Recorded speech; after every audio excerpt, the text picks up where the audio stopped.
Ang taong pinakamasakit pala ang aking pakakasalan.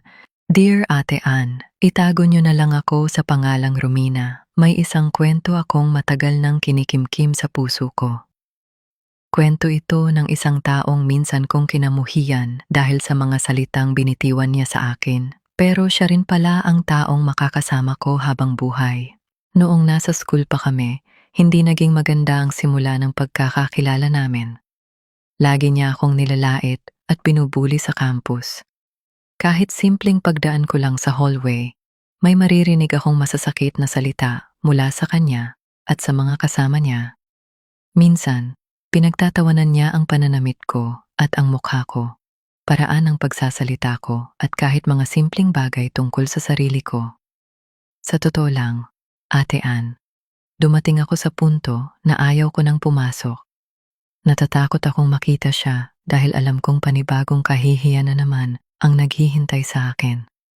Sa labas, nagpapanggap akong hindi nasasaktan. Ngumingiti ako kapag may nangaasar, pero pag uwi ko, doon ko inilalabas lahat ng sakit.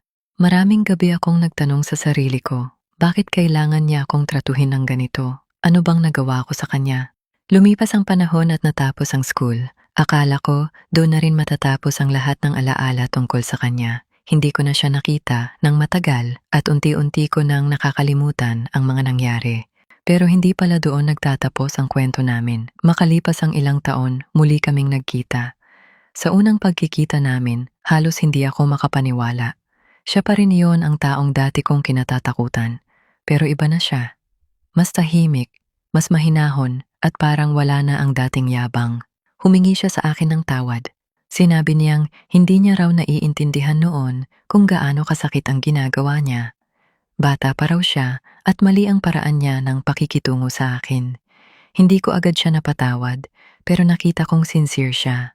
Unti-unti kaming naging magkaibigan, hanggang sa hindi ko namalayan, siya na pala ang taong palagi kong nakakausap.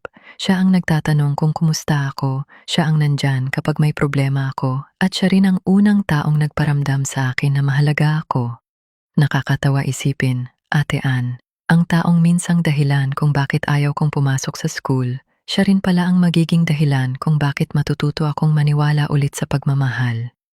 Hindi ko rin alam kung paano nangyari, pero dumating ang araw na napagtanto kong mahal ko na siya. At ngayon, mas nakakagulat ang buhay. Ang taong dati kong kinamumuhian dahil sa pambubuli niya sa akin noong campus, siya rin pala ang taong nakatuluyan ko at napangasawa ko. Minsan, kapag naaalala ko ang nakaraan, napapangiti na lang ako. Hindi dahil nakakalimutan ko ang sakit, kundi dahil na-realize kong may mga taong nagbabago talaga. Hindi ko sinasabing tama ang ginawa niya noon. Mali ang manakit at manglait ng kapwa. Pero natutunan ko rin na hindi lahat ng taong nagkamali ay mananatiling ganoon habang buhay.